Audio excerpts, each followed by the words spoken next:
The Galactic Council had ruled the stars for 12,000 years. 17 species, each older than human civilization itself, gathered in the great crystal chamber of Station Primarch. They came here to discuss trade, territory, and the order of the universe. They had done this since before the first humans learned to make fire. These ancient beings had watched Earth from far away. They saw humans discover electricity. They saw humans build rockets. They saw humans finally reach the stars 200 years ago. But the Council decided long ago that humans were too wild, too emotional, and too dangerous to be trusted. Their policy was simple: watch the humans, but never speak to them. Never invite them. Never let them know they were being watched.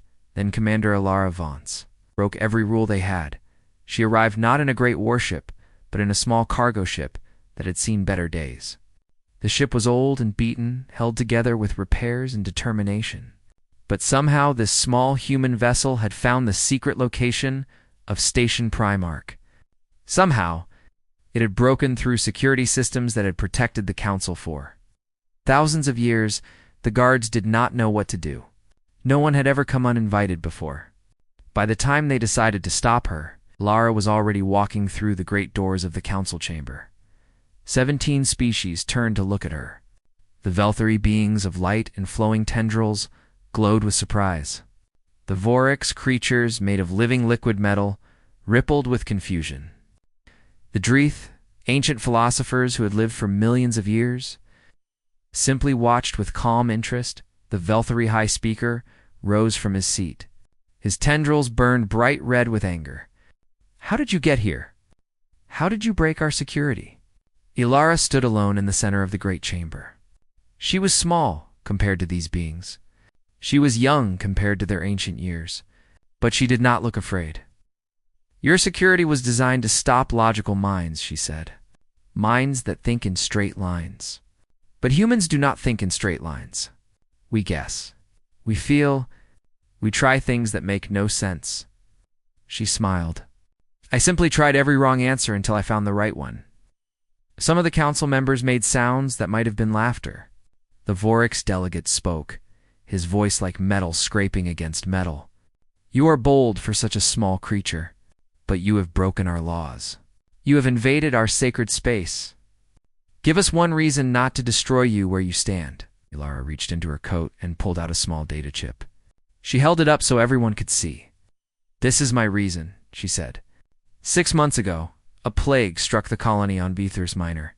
3 million people lived there. Humans, yes, but also Korath and Cylon and others. They sent messages begging for help. They sent them to everyone, including you." The chamber grew very quiet. "Lara Continges had the cure," Ilara continued. "Your warehouses held enough medicine to save everyone. But your council decided that the cost was too high. You calculated that saving 3 million lives was not worth the resources, so you did nothing." The Velthary High Speaker's tendrils flickered. "You do not understand how the galaxy works, little human. We must think of all species, all worlds. We cannot spend our resources on every small tragedy. Ilara's voice was soft, but it carried through the entire chamber. "My grandmother was on Vithris Minor. She was a teacher. When the plague came, she kept teaching. Even when she could barely breathe, she taught the children to read. She told them stories. She made them laugh. And she died believing that help was coming." Ilara stepped forward. The guards moved to stop her, but she had already placed the data chip on the speaking podium. "Help was not coming. Because you decided she was not worth saving?" The Dreeth philosopher leaned forward with interest. "And what is on this chip, young human?" "Everything," Ilara said. "The locations of 14 council supply stations, access codes to your emergency medical reserves, shipping schedules, communication frequencies, everything your bureaucracy tried to hide." She looked around the chamber at 17 species who had never been challenged like this. "I have already sent copies to every independent ship captain in the Outer Rim. By now, medicine is already moving to the colonies you abandoned." The chamber erupted. Delegates shouted in languages that hurt human ears to hear. The Velthary High Speaker's tendrils burned almost white with rage. This is theft, he roared. This is an act of war against the Galactic Council. No, Alara said calmly. This is a choice. You can arrest me. You can execute me. You can send your fleets to burn Earth to ash. But before you do, ask yourself one question. She paused. How did one human in one old ship learn more about your own systems than you know yourselves? The Vorix delegate moved closer. Oh. Studying her with sensors that could detect the rhythm of her heart, the electricity of her thoughts. What is your point, human? My point is that we have been watching you for 200 years, learning, waiting, and we have decided that the galaxy deserves better than optimal resource allocation. Ilara turned and walked toward the exit. I am going to help those colonies. You can try to stop me, but I should warn you, I am not the only human who has been paying attention. She reached the great doors and paused. We are very good at making things complicated for people who underestimate us. We have been doing it for our entire history. Every empire that thought we were too small to matter, every enemy that thought we were too weak to fight, every obstacle that should have destroyed us. She looked back at the council one last time. We are still here. And now we are out here, among the stars, with you. Gas! The doors closed behind her. For a long moment, no one spoke. The 17 species of the Galactic Council, rulers of known space for 12,000 years, sat in stunned silence. Finally, the Dreeth philosopher made a sound that might have been a sigh. Well, he said slowly, that was unexpected. The Axelar delegate, a being of living crystal who existed partially outside of normal time, flickered with strange light. Not entirely, she said. I have seen many possible futures. This human appeared in several of them, but I did not expect her so soon. What do we do? Asked a smaller delegate from a species that had not spoken before, no one had an answer for the first time in 12,000 years. The Galactic Council had no idea what would happen next. And somewhere out in the darkness between stars, a woman in a beaten old ship was already changing everything. 3 months passed after Ilara Vance walked into the Galactic Council and turned their world upside down. The ancient rulers of the galaxy had expected war. They had expected violence. They had expected the humans to attack with ships and weapons. Instead, Ilara did something far more dangerous. She helped people. The data chip she left behind spread across the galaxy like fire through dry grass. Independent ship captains, both human and alien, began moving council medical supplies to forgotten colonies.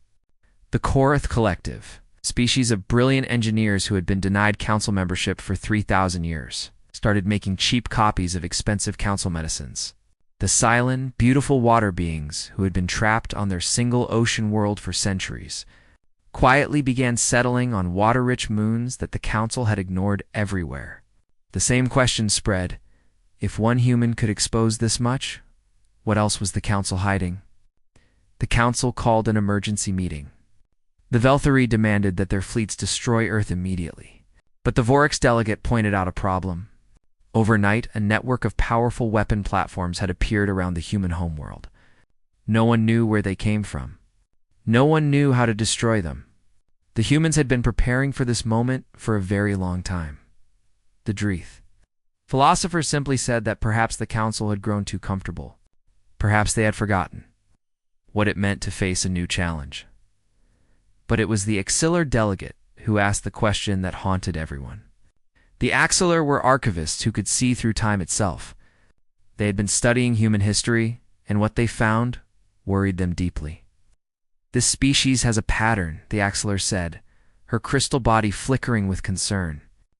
When humans face an obstacle, they do not just overcome it. They become it.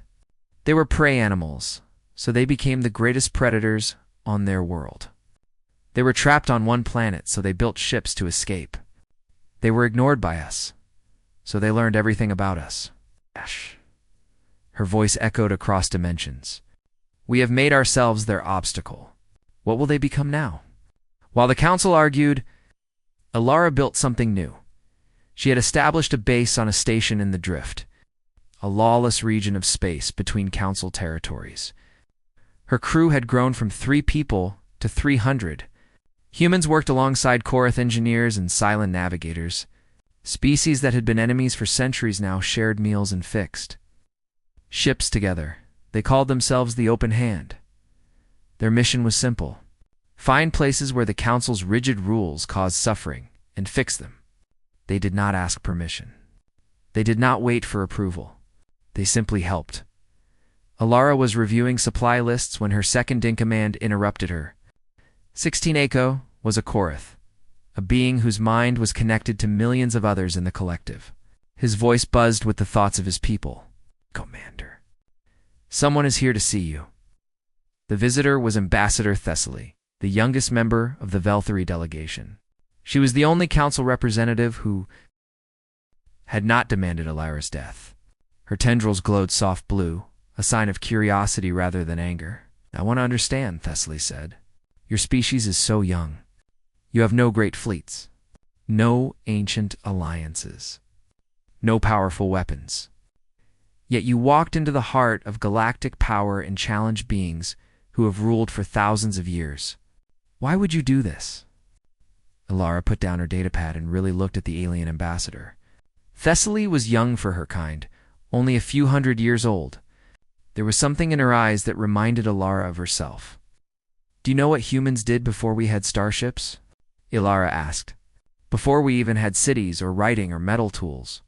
Thessaly's tendrils rippled in a gesture of negation. We told stories, Alara said. We sat around fires in the darkness and told each other stories.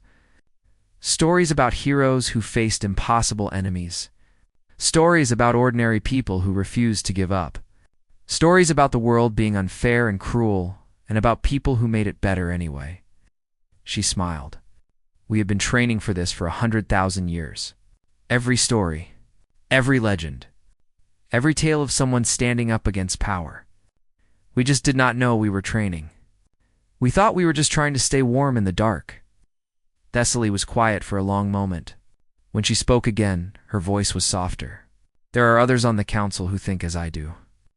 We believe the old ways have failed. We believe change is possible. But we are few, and the ancient powers do not want to change. And help us give them a reason to change. Thessaly's tendrils brightened with surprise. How? Alara handed her a small datapad. I need to find something. A place called the Silence. I need to know what is there, and why the council forbids anyone from going near it.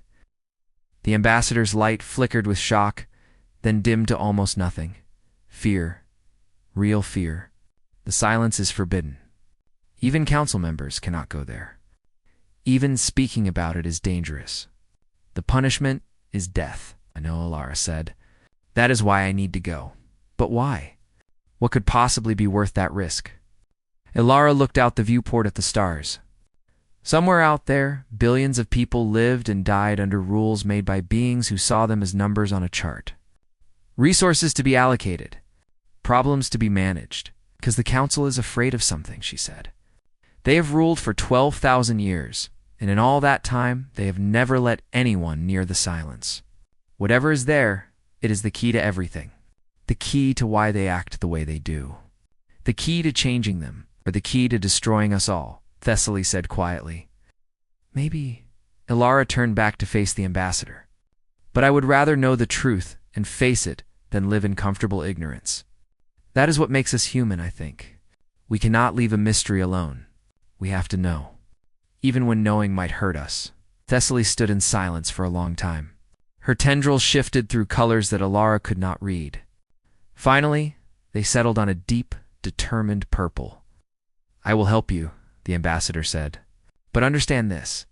If you are wrong, if whatever is in the Silence destroys us, I will spend my final moments regretting this choice. And if I am right, a flicker of something that might have been hope crossed Thessaly's features. Then perhaps I will spend my final years watching the galaxy become something better. Alara extended her hand. After a moment of confusion, Thessaly wrapped a tendril around it. Different species, different bodies, different histories. But in that moment, they understood each other perfectly. The galaxy was changing. Ancient powers trembled at the sound of footsteps they had never expected to hear. And at the center of it all, A human who refused to accept the rules was about to learn why those rules existed in the first place. The silence waited. It had been waiting for a very long time. The silence was not a place. It was an absence. A hole in the universe. The region stretched 40 light-years across. No signals traveled through it. No ships that entered ever came back. For 8,000 years, the Council had sent probes into the silence. Not one had ever sent a message home. The unwritten law was known to every species in the galaxy. The silence must never be disturbed. Elara Vance disturbed it anyway. The Defiant Hope was an old Korath cruiser that had been rebuilt with human stubbornness and silent navigation skills. It was not pretty. It was not elegant. But it was tough, and it was crewed by 40 beings who believed in what they were doing. They crossed the boundary into the silence on a cold morning by ship time. Everyone held their breath as the stars outside the windows seemed to grow dim. The light itself felt tired here, as if even photons were exhausted by the weight of this place. All systems are working, 16 Echo reported, but his voice crackled with static that had not been there before. I am detecting something ahead. Something large. How large? Elara asked. I cannot say. My sensors tell me it is smaller than an atom and larger than a star at the same time. This should not be possible. Thessaly stood beside Elara, her tendrils pale with fear. The ancient records mention this, she whispered. The builders. The ones who existed before all other species. They left something here. Something they wanted everyone to forget. Why would they want it forgotten? Thessaly's light flickered. Because they were afraid of it. And the builders were afraid of nothing else in the entire universe. 3 hours later, they found it. The structure hung in empty space, a shape that hurt to look at. Its surfaces folded into directions the eye could not follow. Looking at it too long made Elara's head ache and her stomach turn. It was ancient beyond understanding. It had been here since before the first council meeting, perhaps since before the first life in the galaxy, and it was waiting. The moment they approached, a voice filled the ship. It did not come through speakers. It simply appeared inside their minds. As clear as their own thoughts, you are not the ones we expected. Elara stepped forward. Her heart pounded so hard she could hear it in her ears. Her hands shook, but she kept her voice steady. No, we are not the ones you ignored for 12,000 years. We are the ones who came looking for answers. Pause that seemed to stretch for centuries. The Council knows the answers. They choose ignorance. Then tell me. Elara took another step forward. Why does the Council really exist? What are they protecting the galaxy from? Themselves. The structure began to open. Not physically, not in any way that made sense to human eyes. It opened like a flower, like a book, like a door, into everything that had been hidden for 8,000 years. And suddenly, Elara understood. The builders had not disappeared. They had evolved beyond physical bodies, becoming something that existed outside of normal space and time. But before they left, they had looked into the future. What they saw terrified them. War. Endless war. Species against species. Worlds burning. Civilizations destroying each other in cycles of violence and revenge that would never end. The galaxy tearing itself apart until nothing remained but ash and silence. So the builders created the Council. They chose the 17 oldest species and gave them power. But the Council was not meant to govern well. It was meant to prevent disaster. The rigid rules. The obsessive resource management. The careful suppression of new ideas and new technologies. All of it was designed to keep the galaxy frozen in place. Safe, static, unable to grow, but also unable to die. It was a prison, a gentle prison with comfortable walls, but a prison all the same. There was another path, the voice continued. We saw it in the possibilities. A species that came late, that developed quickly, that thought in ways. Other species did not. Images flooded Elara's mind. Earth, humans, a species that should have been nothing. Weak bodies. Short lives. No natural weapons. But something in their minds was different. They did not accept limits. They asked questions that should not be asked. They refused to believe that problems could not be solved. You were always meant to come here, not because you are stronger or smarter, because you are stubborn enough to ask questions that everyone else fears. Ilara felt tears running down her face. She did not know when she had started crying. What happens now? Now you choose. The voice grew softer. Almost gentle, the council can continue, as it is. The galaxy will survive, diminished, stagnant, but alive. Or you can show them another way, a harder way, a way that might fail. And if it fails, the wars will come and everything burns. The structure fell silent. The defiant hope drifted in the darkness. And 40 souls tried to understand what they had just learned. It was Thessaly who spoke first. Her voice trembled. If the council learns what we found here, they will panic. They will try to stop us. They might destroy us. I know. It's the open hand. Everything we built, everything we hoped for it, could all end. I know, Ilara said again. She turned to face her crew. Humans Koroth, Cylon, a dozen other species who had risked everything to be here. I cannot make this choice for the galaxy, she said. But I can make it for myself. I am going back to the council. I am going to tell them everything. The truth about the builders. The truth about why they were created.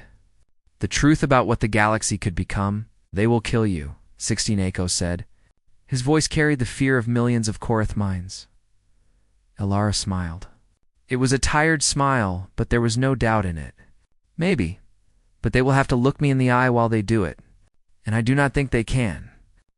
I think that somewhere, deep inside, they are tired of being afraid. They are tired of holding the galaxy in chains. They are waiting for someone to give them permission to change. She moved to the pilot's chair. We are going to give them that permission, or we are going to die trying. Either way, the galaxy will never be the same. The defiant hope turned toward Council's space.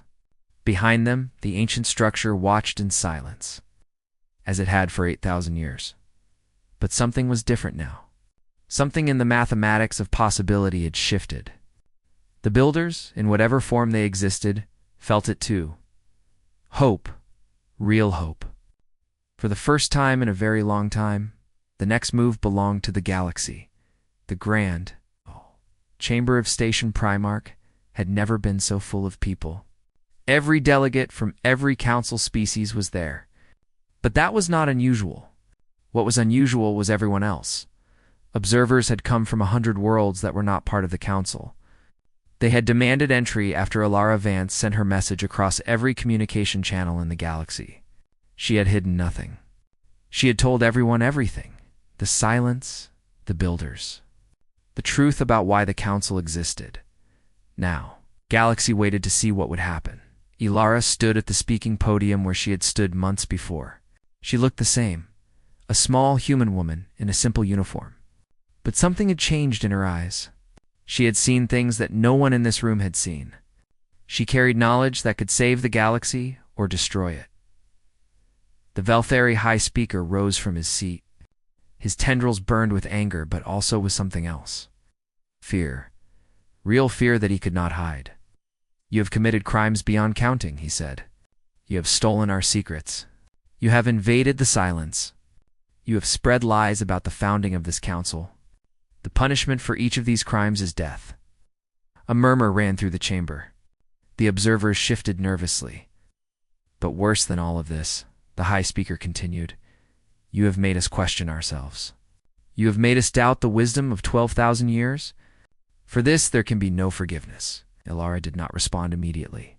She let the silence stretch until everyone in the chamber was uncomfortable. Then she spoke. Everything I said is true. You can send your own ships to the silence. You can see the structure yourselves. You can hear the voice of the builders. I am not asking you to believe me. I am asking you to look. The Dreeth philosophers stirred with interest. They were ancient beings who valued truth above everything else. And if we look, one of them asked, if we find that you are telling the truth, what then? Then you choose, Ilara said simply. The builders gave the galaxy to you because they thought you could keep it safe. They were not wrong. You have kept us safe for 12,000 years. But safe is not the same as alive. Safe is not the same as free. She looked around the chamber at 17 species who had ruled the stars since before human civilization began. You can continue as you are. Keep the galaxy frozen. Keep us all safe in our little cages. And in 1,000 years, or 10,000, or 100,000, the galaxy will still be here. Smaller, quieter, slowly dying. But here, her voice grew stronger. Or you can choose differently. You can let the galaxy grow. Let it change. Let it make mistakes and learn from them. Yes, there will be conflict. Yes, there will be pain. But there will also be wonder, discovery, the chance to become something more than we are. The Vorix delegate rose. His liquid metal body shifted through shapes that Alara had never seen before. He was thinking deeply, processing her words through millions of years of memory. For 12,000 years, the Vorix said, we have governed through control, through fear of what might happen if we did not. And in all that time, we have never asked ourselves a simple question. He paused. Are we governing well, or are we simply governing? The chamber went silent. This was unprecedented. A council member questioning the council itself. The human stands accused of many crimes, the Vorix continued. All of them are true. All of them are punishable by death. But she has also done something that no one has done in thousands of years. She has forced us to think. The Velthari High Speaker's tendrils flickered with shock. You would let emotion overrule law? I would let progress overrule stagnation. The Vorix turned to face the full council. I call for a vote. Not on the human's fate. That is a small matter. I call for a vote on the future of the galaxy. Do we continue as we are? Or do we embrace change? Chaos erupted. Delegates shouted in languages that hurt to hear. The Korath observers began calculating probabilities. The Cylon wept their bodies, processed emotion through water. And the room's systems struggled to handle the moisture. Through it all, Alara stood silent at the podium. She had done everything she could. Now the choice belonged to others. Thessaly restored order. Her voice cut through the noise like a blade. The vote is called. By ancient law, each species has one voice. The question is simple. Do we choose fear, or do we choose hope? One by one, the species voted. The Dreeth voted for change. They had seen too many civilizations grow stagnant and die. The Korath voted for change. Their collective minds had calculated that frozen systems always eventually collapsed. The Cylon voted for change. They had been trapped too long and dreamed of swimming in oceans on 1,000 worlds, but the old powers held firm. The Velthari voted to continue. So did the Surik, the Vroth, for other ancient species who remembered the wars that had come before the council. The vote was tied. 8 for change. 8 for continuity. Everyone looked at the final delegate, the Axelar, who existed outside time and could see all possible futures with equal clarity, the crystal being pulsed with light. When she spoke, her voice resonated across dimensions that normal ears could not hear. We have seen what grows from this moment. Both paths lead to suffering. This is the nature of existence. But one path leads to suffering with meaning, to struggle that matters, to a galaxy that chooses its own fate instead of having it chosen for them. Axelar's light brightened until it was almost painful. To look at, we vote for change. The chamber fell absolutely silent. The Velthari High Speaker stood frozen for a long moment. His tendrils shifted through colors, anger, fear, confusion, and finally, slowly, something that might have been relief. As if a weight he had carried for thousands of years was finally being lifted. It is decided, he said. His voice was heavy, but not angry. The council will adapt. He looked directly at Alara. But know this, human. If your way leads to war, if your hope burns worlds, the responsibility will be yours. Every death, every tragedy, every consequence of this choice, it will rest on your shoulders forever. Elara met his ancient gaze without flinching. I know, and I accept it. She stepped down from the podium. The observers parted to let her pass. Some reached out to touch her as if she were something sacred. Others simply stared in wonder at the small human woman who had changed everything. At the door, she paused and looked back one last time. Thank you, she said, not for sparing my life. Thank you for being brave enough to hope. And the chamber erupted into 1,000 conversations about what would happen next. The galaxy had changed. The chains that had held it for 12,000 years were broken. Now came the hard part, building something new from the pieces, but for the first time in longer than anyone could remember. The future was not written. The future was a blank page, waiting for new stories to fill it, and that, more than anything else, was what the galaxy had needed all along. 1,000 years had passed since Elara Vance walked into the Galactic Council and changed the course of history. A young human named Kai stood in the central plaza of New Harmony Station, looking up at a statue. The statue showed a woman in a simple uniform, her hand reaching forward as if she was trying to touch something just beyond her grasp. The words carved into the base were simple. She asked the first question. The galaxy found the answer together. Kai was late for class. Professor Dreth7, who had actually known Elara in her final years, did not like students who were late. But Kai stopped here every morning anyway. He needed to see her face. He needed to remember why any of this mattered. 1,000 years.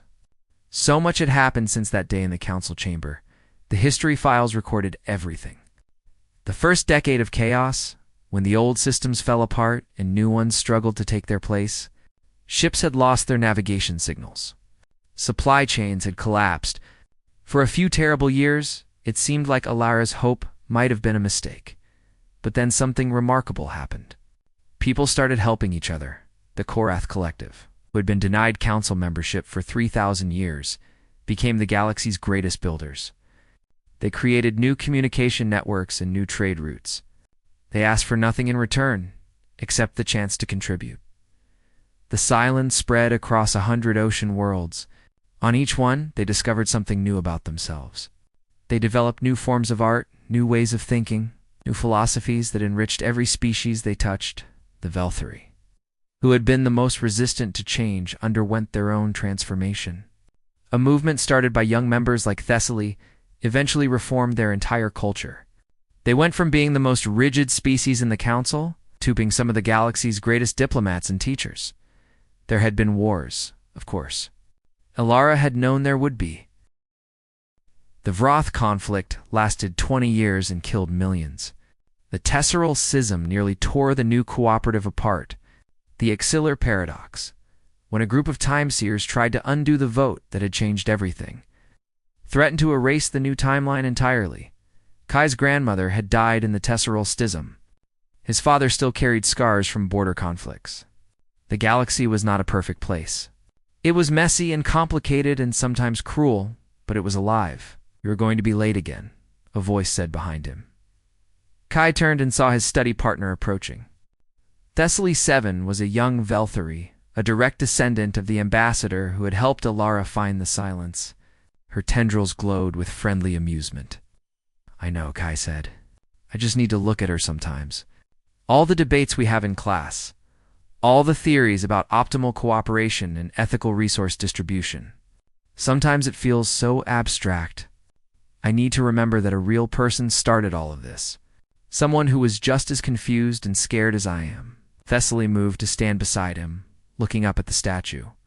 "My ancestors' journals are required reading in Velthari schools now. Do you know what she wrote about Elara?" Kai shook his head. She wrote, "The human taught me that being right is not the same as being good. The council was right that change was dangerous, but Elara was good enough to believe we could survive the danger." Thessaly's tendrils shifted to a thoughtful blue. "I think about that a lot. Being right versus being good. It is so easy to be right. You calculate the risks, you weigh the costs, you make the logical choice. Being good is harder. It means taking risks because they are worth taking. It means believing in people even when they might let you down." They stood in silence for a moment, Watching the morning light play across the statue's features. Around them, New Harmony Station hummed with activity. Korath engineers argued with silent architects about a new construction project. A Dreth philosopher debated a human teenager about the nature of consciousness. A Vorix trader shared a meal with a member of a species that had not even been discovered when. Ilara was alive. This was the galaxy she had fought for. Not perfect. Not peaceful. But connected. Growing. Alive with possibility. Do you think she would be proud? Kai asked. If she could see what we have become? Thessaly considered the question. I think she would be proud of some things, and disappointed by others. I think she would tell us that we still have work to do. I think she would remind us that change is not something that happens once. It is something we have to choose every single day. Kai nodded slowly. Then I guess we should get to class. We have a lot to learn. They walked together toward the academy. Two young beings from species that had once feared each other. Now, building a future that neither could have imagined alone. Behind them, the statue of Ilara Vance stood in the morning light, her hands still reaching, still hoping, still believing that the galaxy could be better. In the silence, in a structure that existed beyond normal space and time, the builders watched. They had waited for 8,000 years for this moment. For a galaxy that chose growth over stagnation, for species that chose cooperation over control, for the children of 1,000 worlds to finally take their first steps toward becoming something new. When the message was finally decoded, 300 years after Ilara's visit, it contained only a few words. We knew you could do it. Now go further than we ever dreamed, and somewhere, in a quiet corner of the galaxy, a young human closed her history book and looked up at the stars. She did not know Ilara's story yet. She did not know about the council or the builders or the vote that had changed everything, but she felt something stirring in her chest. A curiosity that would not be quiet. A question that demanded an answer. She did not know it yet, but she was about to start an adventure of her own. Because that was what humans did. They asked questions. They pushed boundaries. They refused to believe that the universe could not be better, and the galaxy, vast and strange and full of wonders, was waiting to see what she would discover. The story of Ilara Vance was over. But the story of the galaxy was just beginning, and in a universe filled with infinite possibilities, that was exactly as it should be. Some stories end with a final page. Some stories end with a door opening to something new. This one ended with both.